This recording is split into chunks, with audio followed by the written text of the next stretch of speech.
ಕನ್ಯಾ ರಾಶಿಯ ನವೆಂಬರ್ 23 ರಿಂದ ನವೆಂಬರ್ 30 ರವರೆಗಿನ ವಾರದ ಭವಿಷ್ಯ. ಚಂದ್ರ ರಾಶಿಗೆ ಸಂಬಂಧಿಸಿದಂತೆ ಕೇತು 12ನೇ ಮನೆಯಲ್ಲಿರುವುದರಿಂದ, ರಕ್ತದೊತ್ತಡ, ಮಧುಮೇಹ ಅಥವಾ ಸ್ಥೂಲಕಾಯತೆಯ ರೋಗಿಗಳು ತಮ್ಮನ್ನು ತಾವೇ ವಿಶೇಷ ಕಾಳಜಿ ವಹಿಸಬೇಕಾಗುತ್ತದೆ ಮತ್ತು ಸಮಯಕ್ಕೆ ಅನುಗುಣವಾಗಿ ಔಷಧಿಗಳನ್ನು ತೆಗೆದುಕೊಳ್ಳಬೇಕಾಗುತ್ತದೆ. ಅಲ್ಲದೆ, ನಿಮ್ಮ ಕೊಲೆಸ್ಟ್ರಾಲ್ನಲ್ಲಿ ಸಾಮ್ಯತೆ ಇದ್ದರೆ, ಈ ಸಮಯದಲ್ಲಿ ಅದನ್ನು ನಿಯಂತ್ರಣದಲ್ಲಿಡಲು ಸಹ ನೀವು ಪ್ರಯತ್ನಿಸಬೇಕು. ಏಕೆಂದರೆ ಇದನ್ನು ಮಾಡುವುದರಿಂದ ಮಾತ್ರ, ನೀವು ಆರೋಗ್ಯಕ್ಕೆ ಸಂಬಂಧಿಸಿದ ಅನೇಕ ಪ್ರಯೋಜನಕಾರಿ ಫಲಿತಾಂಶಗಳನ್ನು ಪಡೆಯಲು ಸಾಧ್ಯವಾಗುತ್ತದೆ.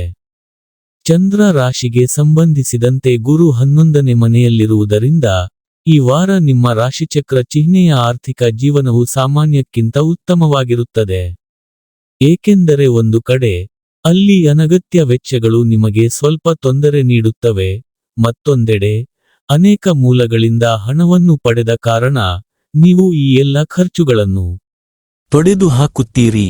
ಇದರಿಂದಾಗಿ ನಿಮ್ಮ ಮುಖದಲ್ಲಿ ವಿಭಿನ್ನ ನಗು ಕೂಡ ಬರಬಹುದು. ಆದ್ದರಿಂದ ಈ ಶುಭ ಸಮಯದ ಲಾಭವನ್ನು ಪಡೆದುಕೊಳ್ಳಿ. ಈ ವಾರ ನಿಮ್ಮ ಹಳೆಯ ಸ್ನೇಹಿತರಿಗೆ ಅಥವಾ ನಿಮ್ಮ ಕೂಟದಲ್ಲಿ ಆಪ್ತರಿಗೆ ನೀವು ಪಾರ್ಟಿ ನೀಡಬಹುದು. ಏಕೆಂದರೆ ಈ ಸಮಯದಲ್ಲಿ ನೀವು ಹೆಚ್ಚುವರಿ ಶಕ್ತಿಯನ್ನು ಹೊಂದಿರುತ್ತೀರಿ. ಅದು ಪಕ್ಷ ಅಥವಾ ಕಾರ್ಯಕ್ರಮವನ್ನು ಆಯೋಜಿಸಲು ನಿಮ್ಮನ್ನು ಪ್ರೇರೇಪಿಸುತ್ತದೆ. ಹೇಗಾದರೂ, ಈ ರೀತಿ ಏನನ್ನು ಮಾಡುವ ಮೊದಲು, ನೀವು ನಿಮ್ಮ ಮನೆಯ ಜನರೊಂದಿಗೆ ಸಮಾಲೋಚಿಸಬೇಕು. ಹಿಂದಿನ ಸಮಯದಲ್ಲಿ ಮಾಡಲಾದ ಎಲ್ಲ ಹೂಡಿಕೆಗಳು ಈ ವಾರ ನಿಮಗೆ ತುಂಬಾ ಪ್ರಯೋಜನಕಾರಿ ಎಂದು ಸಾಬೀತುಪಡಿಸುತ್ತವೆ.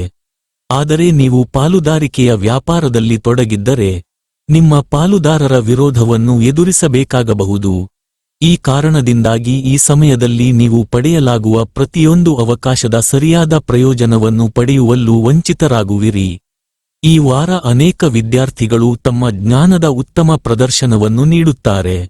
ಅವರ ಮನೆಯಲ್ಲಿ ಕೆಲವು ಕೆಲಸಗಳಲ್ಲಿ ಸಹಕರಿಸುತ್ತಾರೆ. ಇದರಿಂದಾಗಿ ನೀವು ಪೋಷಕರ ಮೆಚ್ಚುಗೆ ಮತ್ತು ಪ್ರಶಂಸೆಯನ್ನು ಪಡೆಯುತ್ತೀರಿ. ಆದಾಗ್ಯೂ, ಈ ಸಮಯದಲ್ಲಿ ನಿಮ್ಮ ಶಿಕ್ಷಣದ ಬಗ್ಗೆ ಹೆಚ್ಚು ಅಹಂಕಾರ ತಪ್ಪಿಸಿ. ಈ ವಾರದ ಪರಿಹಾರ: ಪ್ರತಿದಿನ ನಾರಾಯಣೀಯಂ ಎಂಬ ಪ್ರಾಚೀನ ಗ್ರಂಥವನ್ನು ಪಠಿಸಿ.